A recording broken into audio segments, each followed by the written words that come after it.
So Coutinho's move from Liverpool to Barcelona didn't quite work out for him. Was loaned to Barcelona, wasn't really utilised that much. Went back to Barcelona, still not quite rosy.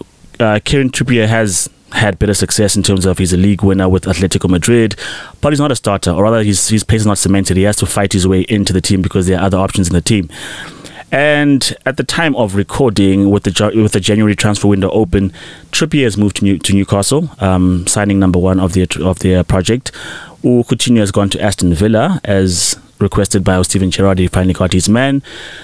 What do you make of those moves? Do you think these guys are doing that to get game time? Or do you think this is what they need, a different scenery, and they'll go back to the big time?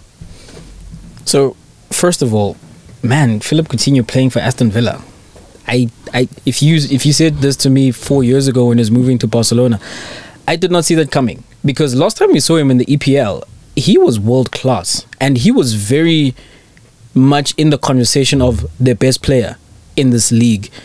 And here he is at Aston Villa. He went to Bayern Munich and he won the Champions League with Bayern Munich. And he's won more trophies, almost triple the trophies while being at Barcelona than at Liverpool. But for all intents and purposes, it hasn't worked out. You know, it's part of the reason why Barca are broke, because they made these moves and the guys that they signed for big money haven't come through. And then Kieran Trippier as well. Kieran Trippier's heart is in Geordie Nation. It's in Newcastle. No, it's not. He's there for a payday, and I believe he's in his 30s now. And there are people who want to give you money. You take that money. I think in Kieran Trippier's case, that's mostly what it is. Because footballing reasons, I can't see why you join the team that is at the basement of the EPL and looking likely. Can I sidetrack? Newcastle have got a big kitchen. They're looking to not only stay up. I don't know what they do in January, but looking at what they have in terms of funds that they can spend. Don't you think other people are coming to Newcastle for the project, or you think they're all there for the payday? Should they join? Chuck, what is the project at the moment? Because the project right now is surviving relegation. Like, I'm not coming from one of the better teams, the bigger teams in the Big 5 leagues, only to try stave off Norwich. Yeah, but Jay, in a few months' time, we're in August. We're signing. You're in the EPL. There is no, because we've seen nothing up to this point to suggest that Newcastle are going to be in the EPL in the coming season. Sure, if you add better quality players, you think to yourself, you stand a better chance. They're not completely out of it. And if they go and sign 3 other guys, and if they can join the team, gel with the team, hit the ground running, and they just better than the other 3 or 4 teams above them that they're competing against to survive relegation, they may survive. But at this point in time, if you're a young player, where we've heard that the biggest names in world football don't even want to sign for teams who are not in the Champions League. Forget the Champions League, forget Europa, forget the Conference League. You are going to just make the decision in your prime to go fight for relegation. The only reason you do that is because they're going to guarantee you a contract with guaranteed money, regardless of where you're playing. Trippier has played for England. He's made it to the semi-finals of a World Cup. He's played for Atletico. He's won La Liga.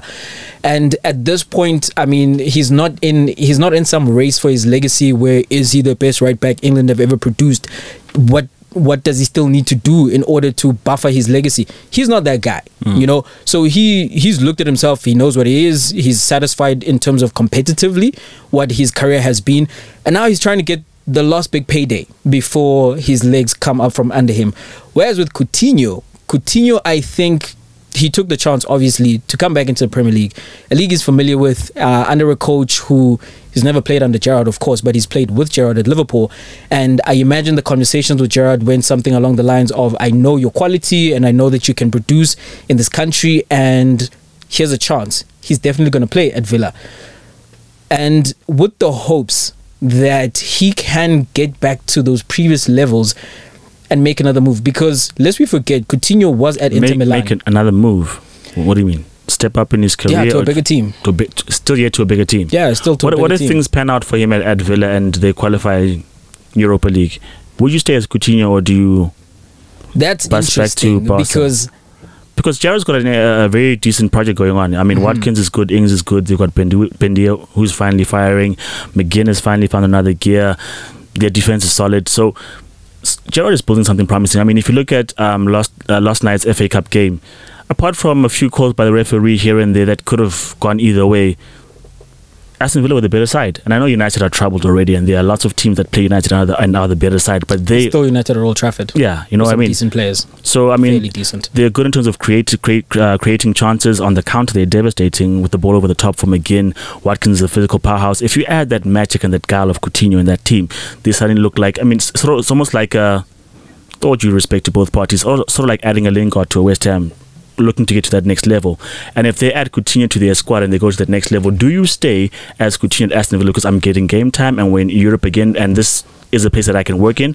Or do you want to go back to your level? Well, if you hit world-class levels again, there's no way I want to be There's no way I want to be world-class at Aston Villa, except for the fact that, so with Coutinho specifically, there is the matter of him having left Liverpool when he looked like he was on the cusp of being a cult hero. That the Anfield crowd loved Coutinho, and he was scintillating in the Liverpool red.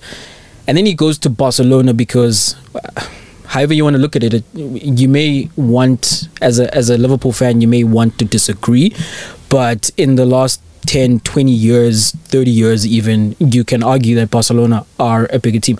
A move to either Barcelona or Real Madrid is, I think we can say, is at the very top, the upper echelon of football moves. You know, he went to Barcelona and he wanted to be great at Barcelona because that brings its own kind of accolades.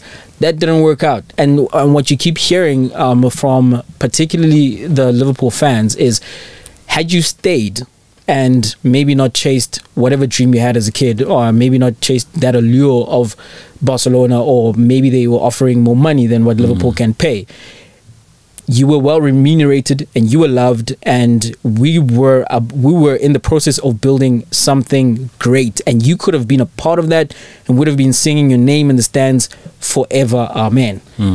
Aston Villa present the chance for him. If he gets back to those levels, he's going to be faced with that decision. But it is Aston Villa. It is Aston Villa. I mean, this is why Jack Grealish moves. He's loved, yeah, but when he thinks about his age, when he thinks about accomplishments in the game, he can't do exactly everything that he might think his talent warrants at Villa, versus going to try slug it out at Manchester City. So I'm looking forward to whether Coutinho can revive his career under Stevie G. You know this, like Coutinho was top 5 favorite players of mine when he was at his pomp, and I hope he can get back there, because if he does, it's great for all of us football fans. But if he does, the question of whether he will stay, I don't think so.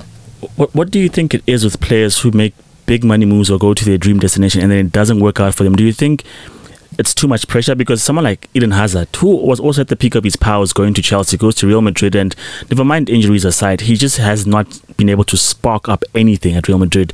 Coutinho says likewise, he scored a few wonder goals, but in terms of what he was doing for Liverpool, he could not produce not even half of that for Barcelona.